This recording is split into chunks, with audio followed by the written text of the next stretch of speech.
Nunca escuches este álbum pensando que es solo música.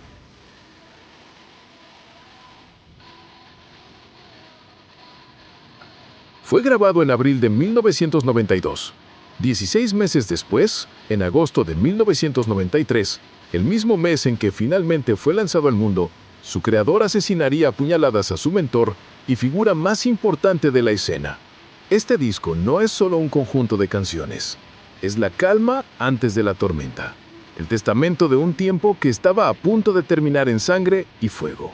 Es la crónica de cómo un acto de creación musical se entrelazó con la destrucción, la quema de iglesias históricas y un asesinato que cambiaría la historia del metal para siempre.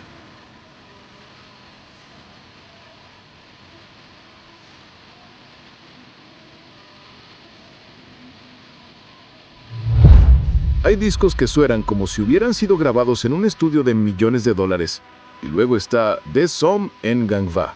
Este álbum suena como si hubiera sido desenterrado de una tumba medieval, como si las guitarras fueran forjadas con hierro oxidado y las voces fueran el eco de un fantasma atrapado en un calabozo. Es un artefacto sonoro de otro tiempo, un portal a un mundo de bosques oscuros, mitología pagana y un odio profundo y helado.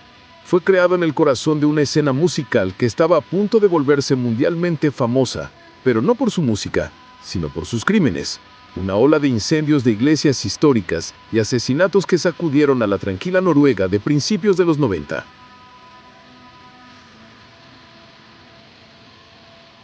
En el centro de todo esto se encontraba un adolescente de Bergen, un joven de apenas 19 años que se hacía llamar Count Grichnar, pero cuyo nombre real era Varg Vikernes.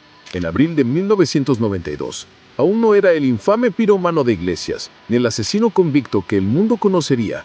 Era un artista increíblemente enfocado, un visionario con una idea muy clara en su cabeza: crear una música que no solo se escuchara, sino que se sintiera como un hechizo.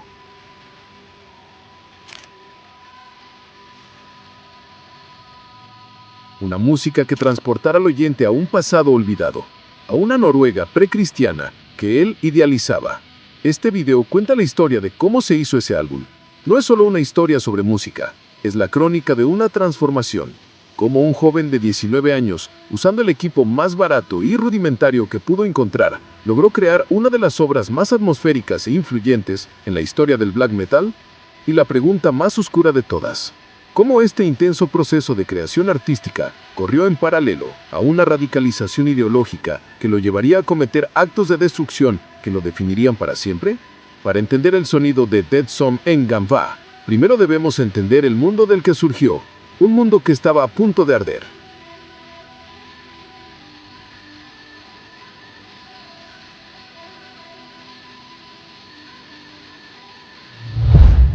Para comprender la atmósfera helada y desoladora de Dead Som en Gangva, primero hay que viajar a Oslo, a principios de 1991. En la calle Sveigård 56, un joven músico llamado Øystein Aarseth, más conocido como Euronymous, abrió una tienda de discos. Pero no era una tienda cualquiera, la llamó Helvete, que en noruego significa infierno. Y ese nombre no era una simple provocación. Helvete se convirtió rápidamente en el epicentro, el punto cero de la emergente y radical escena de black metal noruego.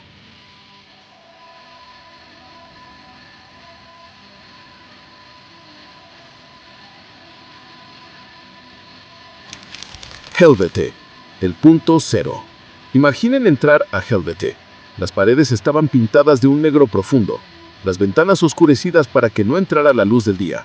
De las paredes colgaban armas medievales, pósters de bandas de metal extremo, y la iluminación era mínima.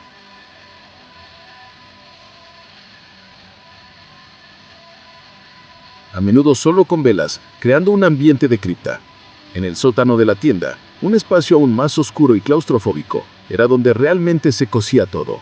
Ahí se reunía un grupo de jóvenes músicos que se autodenominaban The Black Circle, o el Círculo Negro Interno. Este círculo incluía a los miembros de la banda de Euronymous, Mayhem, y a figuras clave de bandas que pronto serían legendarias como Emperor, Thorns, y por supuesto, el propio Varg Vikernes, con su proyecto Burzum. Helvete no era solo un lugar para comprar discos, era un cuartel general, un club social y un campo de entrenamiento ideológico. Era el lugar donde se definía qué era y qué no era el verdadero black metal noruego. El escritor de fanzines John Metalian Christensen llegó a decir que la apertura de Helvete fue la creación de toda la escena de black metal noruego. Euronymous, como dueño de la tienda y líder de Mayhem, se posicionó a sí mismo como el líder y el principal ideólogo de este movimiento.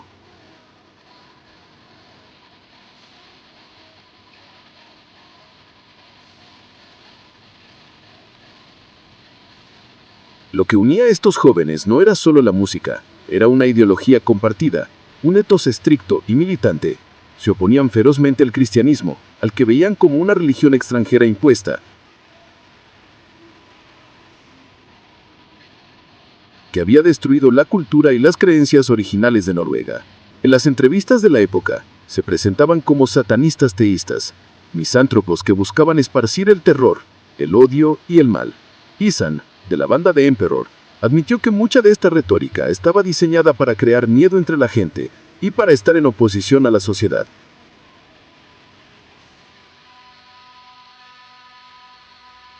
Para distinguirse de otras bandas de metal, adoptaron una estética única y aterradora. Usaban seudónimos como Euronymous, Necrobusher, Faust o Count Grichnak. Se pintaban la cara de blanco y negro, una práctica conocida como corpse paint, pintura de cadáver, para parecer muertos o inhumanos. En las fotos promocionales posaban en bosques oscuros, a menudo empuñando hachas, mazas o espadas. Todo formaba parte de una imagen cuidadosamente construida para proyectar una amenaza real. La escena era extremadamente exclusiva, solo aceptaban a aquellos que consideraban verdaderos y comprometidos con la causa, expulsando a los que veían como posers o farsantes. Pero su anticristianismo no era simplemente satanismo de cómic, estaba profundamente ligado a un fuerte sentimiento de nacionalismo romántico. Veían la quema de iglesias no solo como un acto de rebelión satánica, sino como una represalia simbólica contra el cristianismo, por haber suplantado en la mitología y la religión nórdica 1000 años atrás. Las antiguas iglesias de madera o staff churches, que se convirtieron en sus principales objetivos, eran vistas como símbolos de esta opresión cultural. Querían borrar el cristianismo y resucitar un pasado pagano idealizado, una era de vikingos, dioses nórdicos y una conexión más pura con la naturaleza y la sangre.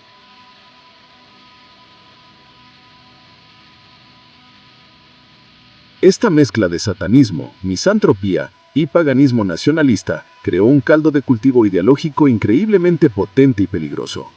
Dentro de este ambiente, la presión por ser el más extremo, el más auténtico, el más malo, era inmensa. Lo que comenzó como una postura artística y una rebelión adolescente, se convirtió en una espiral de radicalización. La retórica violenta necesitaba ser respaldada con acciones violentas para mantener la credibilidad dentro del círculo. Euronymous, con su tienda y su sello discográfico, Dead Like Silence Productions, actuaba como el guardián de la ortodoxia, dictando las reglas. Pero esta posición de poder también lo obligaba a estar a la altura de la imagen que había creado. Faust, el del batería de Emperor, comentó más tarde que creía que Euronymous se involucró en la quema de la capilla de Holmenkollen, porque sintió que tenía que demostrar que podía ser parte de ello y no solo estar en un segundo plano. Este era el mundo en 1992. Una pequeña comunidad de jóvenes aislados unidos por una música extrema y una ideología aún más extrema, compitiendo entre sí en una escalada de oscuridad.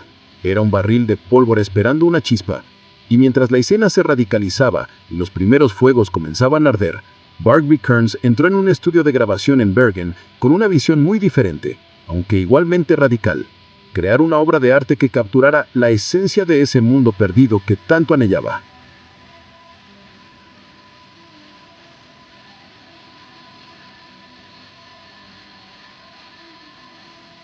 El desafío: forjar la oscuridad con herramientas baratas. La visión de Barbie Kearns para Burzum era clara y radicalmente diferente a la de sus contemporáneos. Mientras que muchas bandas de metal, incluso en el underground, buscaban el mejor sonido posible, Varg iba en dirección opuesta. Su objetivo no era la claridad, la potencia o la perfección técnica. Su objetivo era la atmósfera. Quería que su música sonara antigua, como un eco de un pasado lejano y místico. Para lograrlo, abrazó una filosofía que se convertiría en una de las piedras angulares del black metal: la producción de baja fidelidad o lo-fi. Esta no era una decisión tomada por falta de recursos, aunque ciertamente no nadaba en dinero. Era una elección estética deliberada. En sus propias palabras, Barr quería grabar el álbum con la peor calidad de grabación posible, como una rebelión contra la producción buena y pulida del metal. Para él, un sonido crudo, borroso y con lleno de estática no era un defecto, sino una herramienta para crear un aura de misterio y autenticidad. Un sonido claro era un sonido moderno, y él odiaba todo lo moderno. Quería que su música sonara como si hubiera sido grabada en una cueva, no en un estudio. Aquí es donde surge el gran desafío que define la creación de Dead Sum Ngang Va. Su ambición artística era enorme. Quería crear paisajes sonoros complejos, llenos de melancolía, majestuosidad y odio puro. Quería que sus canciones fueran como hechizos, capaces de inducir un estado de trance en el oyente y transportarlo a otro mundo. Sin embargo, las herramientas que eligió para construir este mundo eran intencionalmente primitivas.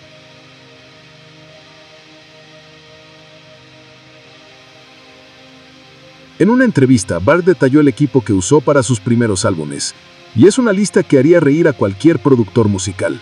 Su guitarra principal era una vieja Weston que había comprado barata en 1987. El bajo era literalmente el más barato que encontró en la tienda. Ni siquiera se molestó en mirar la marca. Para la batería no tenía una propia, simplemente pedía prestada un set al baterista de la banda Old Funeral, de donde más tarde saldrían miembros de Immortal, o a cualquier otro músico que viviera cerca. Este enfoque presentaba un problema fundamental. ¿Cómo se puede crear un sonido que es a la vez épico y primitivo?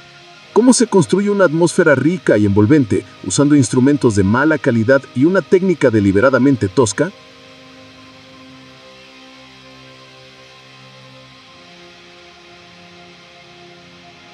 La mayoría de los músicos que buscan un sonido atmosférico recurren a la tecnología, a los efectos de estudio, a múltiples capas de sonido. Barr rechazaba todo eso. Su desafío era puramente artístico, exprimir cada gota de emoción y atmósfera de las herramientas más básicas imaginables. El álbum anterior, su debut homónimo, Burzum, ya había establecido este enfoque, pero para Dead Sum Ngang Va, Barr quería ir más allá. Quería que el álbum fuera más enfocado, más cohesivo y con una atmósfera aún más profunda. Quería refinar su visión sin pulir su sonido. Esta tensión entre la ambición artística y la limitación técnica autoimpuesta es la clave para entender el proceso de grabación que estaba a punto de comenzar.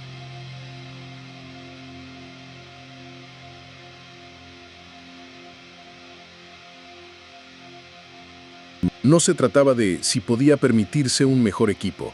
Se trataba de si su genio musical podía superar las limitaciones del que había elegido deliberadamente. La respuesta se encontraría en un lugar inesperado, un prestigioso estudio de grabación profesional.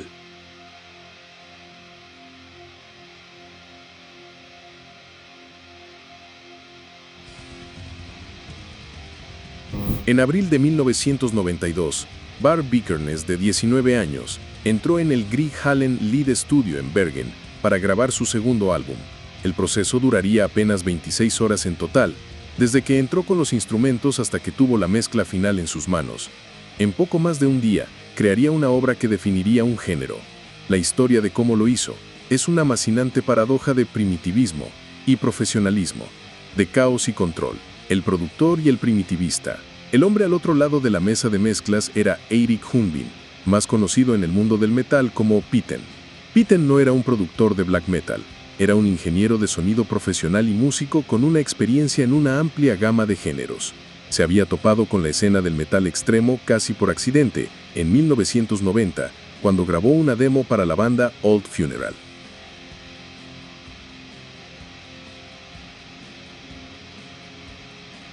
Su trabajo impresionó a la joven escena de Bergen y pronto bandas como Immortal, Emperor y Mayhem empezaron a acudir a su estudio. Lo que hacía a Pitten tan especial no era su conocimiento de black metal, sino su actitud. A diferencia de otros productores que podrían haber intentado corregir el sonido crudo y poco ortodoxo de estas bandas, Pitten adoptó un enfoque de respeto absoluto por la visión del artista. Entendía que su trabajo no era imponer su propio estilo, sino facilitar el del músico. Creaba lo que él llamaba un entorno seguro en el estudio, un lugar donde los artistas, especialmente los vocalistas, podían sentirse cómodos para ser vulnerables y experimentar sin miedo al juicio. Esta filosofía chocaba directamente con el enfoque de Varg, pero de una manera increíblemente productiva. Varg llegó con una visión antiprofesional, queriendo el peor sonido posible. Pitten era un profesional consumado, capaz de capturar el sonido con una claridad y una profundidad inmensas. En lugar de chocar, estas dos fuerzas opuestas se fusionaron. Pitten no trató de limpiar el sonido de Varg. En cambio, usó sus habilidades profesionales para capturar la crudeza de Varg de la manera más épica posible. Respetó la visión de Varg y le dio el espacio para ejecutarla, guiándolo cuando era necesario, pero nunca imponiéndose. Fue la colaboración perfecta entre un artista primitivista y un productor que entendía que a veces la mejor producción es la que no se nota.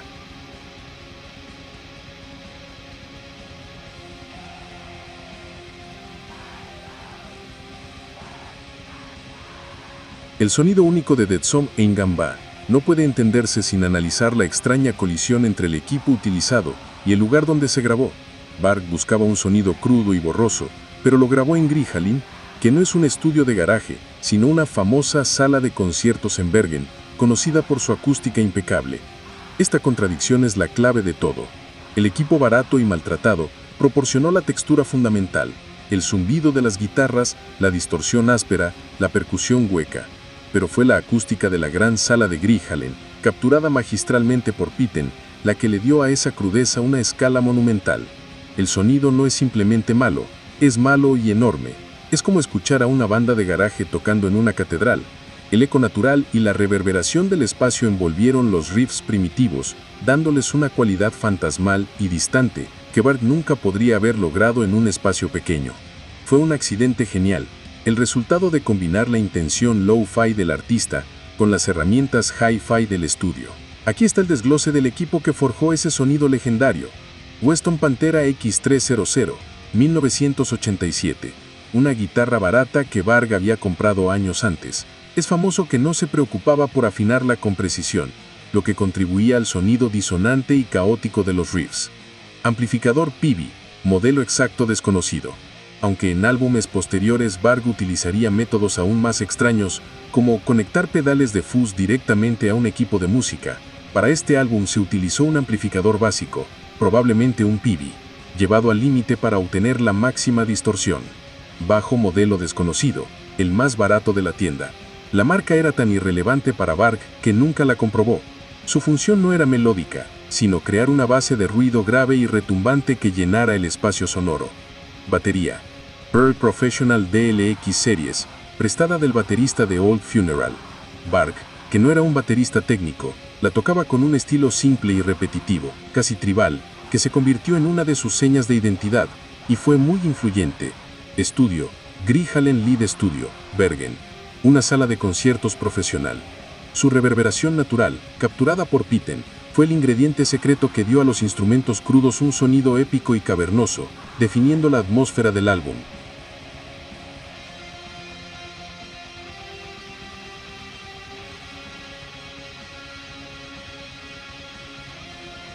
El resultado de esta extraña alquimia fue un álbum que, aunque compuesto por canciones escritas en diferentes momentos, incluso algunas que, del debut, se siente como un viaje coherente y deliberado. Varg estructuró sus álbumes como especies, con una introducción para preparar al oyente, canciones centrales para inducir un trance y un final para llevarlo a un mundo de fantasía. Dead Som Engamba es quizás el ejemplo más puro de esta filosofía. Key del Hate, la segunda pista después de una ominosa introducción ambiental, es una clase maestra de dinámica. Comienza con una explosión de riffs caóticos y blast beats, una pura manifestación de odio. La voz de Varg es un chillido inhumano, el sonido de la locura pura. Luego la canción se sumerge en una sección media lenta y pesada, casi doom metal, que crea una tensión insoportable. Y, de la nada, la canción da un giro de 180 grados y estalla en un glorioso y melancólico solo de guitarra sobre un riff majestuoso. Es un momento de una belleza desoladora en medio de la fealdad. Las letras hablan de un deseo de escapar de un mundo de dolor y abrir las puertas del infierno que, para Varg, no era el infierno cristiano, sino un retorno a un estado pagano primordial. Inrim Tila, Herske, el título que significa un anillo para gobernar, es una referencia directa al Señor de los Anillos de J.R.R. Tolkien. La influencia de Tolkien en el black metal temprano es innegable, Pero Varg la interpretó de una manera única. No se identificaba con los héroes, los hobbits o los elfos. Se identificaba con Sauron y los orcos. En sus propias palabras, veía a las fuerzas oscuras de Tolkien como una alegoría de los vikingos paganos atacando a la Europa cristiana. Apoyar al bando perdedor era una declaración de principios. La canción en sí es un medium tempo hipnótico y aplastante, una marcha lenta y ominosa que evoca la desolación de Mordor. Los Wisdom. Esta es quizás la canción con las letras más filosóficas del álbum. Habla de que nuestra realidad no es más que una manifestación de la esencia y que otros planos existen más allá del alcance de los sentidos normales. Estas ideas, que recuerdan al gnosticismo, son presentadas como un conocimiento antiguo y prohibido, una sabiduría perdida que fue negada y quemada por la iglesia ciega. Musicalmente, es una de las pistas más pegajosas, con un ritmo casi de rock y melodías de guitarra de inspiración folk. Handsome Reiste y Svarte Trone. Estas dos pistas instrumentales de teclado son cruciales para entender la visión de Varg. En 1992, incluir temas puramente ambientales en un álbum de black metal era algo inaudito y radical. Demostraba que Varg no estaba interesado en seguir las reglas de un género que él mismo estaba ayudando a crear. Estas piezas, con sus melodías medievales y su atmósfera espeluznante, son precursores directos del subgénero que más tarde se conocería como Dungeon Synth. Son la parte más explícita del hechizo, diseñadas para sumergir completamente al oyente en el mundo de fantasía de Varg. El arte de la portada. La guinda del pastel fue la portada del álbum, dibujada por la artista Jannike Wysand Hansen, quien también hizo la del debut. La imagen está directamente inspirada en la portada del módulo de Advanced Dungeons and Dragons, llamado The Temple of Elemental Evil, ilustrado originalmente por David A. Trampier. Esta elección refuerza visualmente el tema central del álbum, la fantasía no como un juego, sino como un escape de un mundo despreciado y un portal a un reino de oscuridad, magia y poder antiguo. En solo 26 horas, Varg Vikernes había logrado su objetivo. Había creado un artefacto sonoro único, un portal a su mundo interior. El álbum estaba terminado, grabado y masterizado en abril de 1992, pero el mundo exterior no lo escucharía sino 16 largos y sangrientos meses después, y para cuando lo hizo, tanto su creador como la escena que lo vio nacer habrían cambiado para siempre.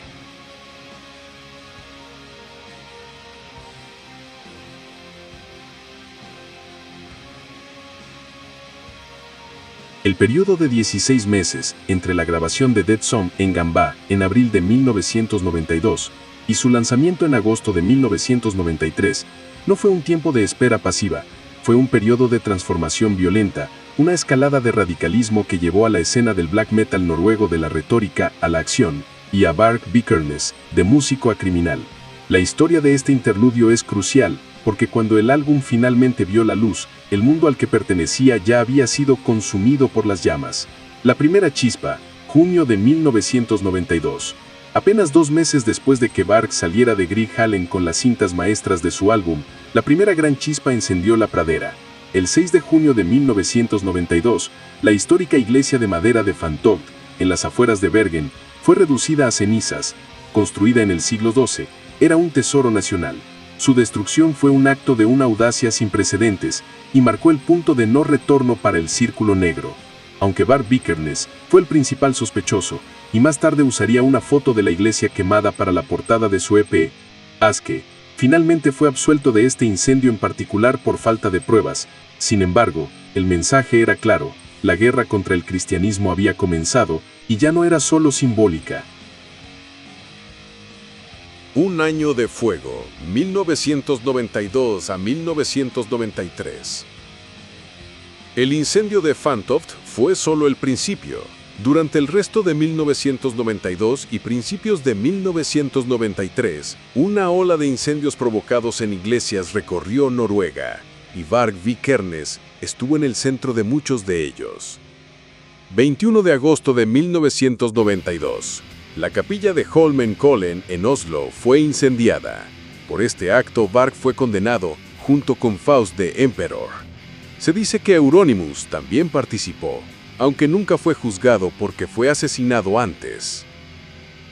13 de septiembre de 1992. La capilla de Skjold en Vindaford fue quemada. Varg y Samod the Emperor fueron condenados por este incendio. 24 de diciembre de 1992. En la víspera de Navidad, la iglesia de Asane en Bergen fue incendiada. Varg fue condenado por este acto junto con Jørn Inge Tunsberg de la banda Hades Almighty. Mientras grababa obras maestras de black metal atmosférico como Huitlisetter Oz en septiembre de 1992 y Philosophem en marzo de 1993, Varg llevaba una doble vida como uno de los pirómanos más activos de Noruega. Su radicalización ideológica se estaba manifestando en actos de destrucción cada vez más audaces. La música que creaba en el estudio era una banda sonora para la guerra que libraba en el mundo real.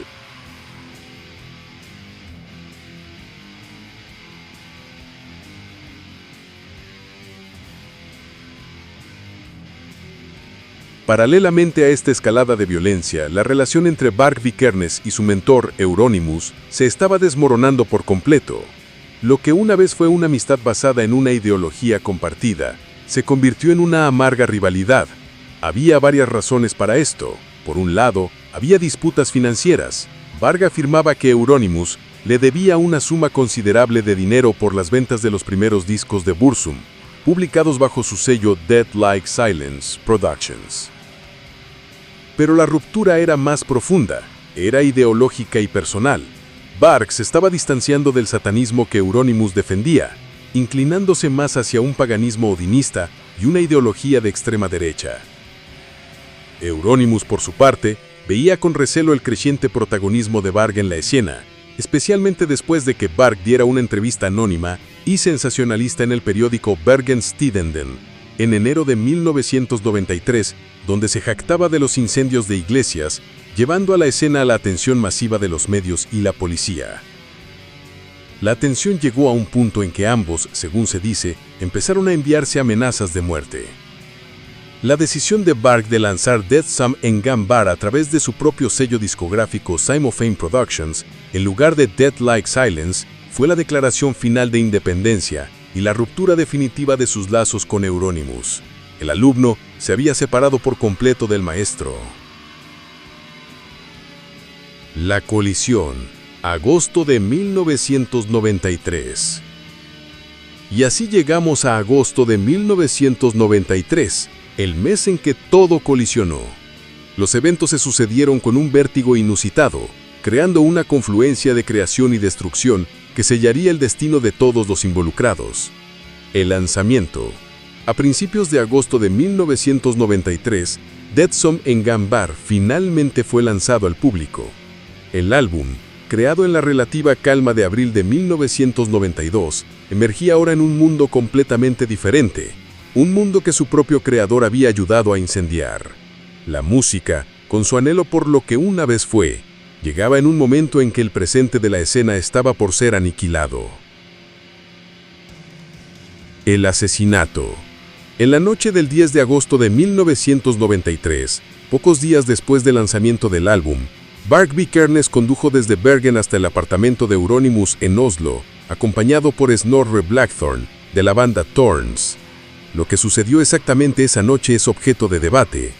Varg siempre ha mantenido que actuó en defensa propia, afirmando que Euronymous planeaba torturarlo y matarlo. La versión oficial es que, tras un enfrentamiento, Varg apuñaló a Euronymous 23 veces causándole la muerte. El fin de una era. El asesinato de Euronymous fue el cataclismo que hizo implosionar la escena de black metal noruego. El líder estaba muerto y su asesino, Varg Vikernes, fue arrestado el 19 de agosto y posteriormente condenado a 21 años de prisión, la pena máxima en Noruega. El círculo negro se disolvió, Helvete había cerrado meses antes, y la primera y más infame era de black metal noruego había llegado a un fin abrupto y sangriento. El álbum Death Sum en Gambar quedó atrapado en medio de esta tormenta. Su lanzamiento, que debería haber sido la culminación del trabajo artístico de Varg, se vio opacado por el acto de violencia que cometió casi simultáneamente. Esto transformó el disco para siempre. Ya no era solo una colección de canciones, se convirtió en un objeto maldito, un presagio y un epitafio. El título, Lo que una vez fue, que Varg concibió como un lamento por un pasado pagano perdido, adquirió un nuevo y macabro significado. se convirtió, sin quererlo, en una elegía por la propia escena de black metal, por la vida de Euronymous y por la libertad del propio Varg. La música, creada antes de la locura, se convirtió en el recuerdo congelado de un tiempo que, en el momento en que el mundo pudo escucharla, ya no había de existir.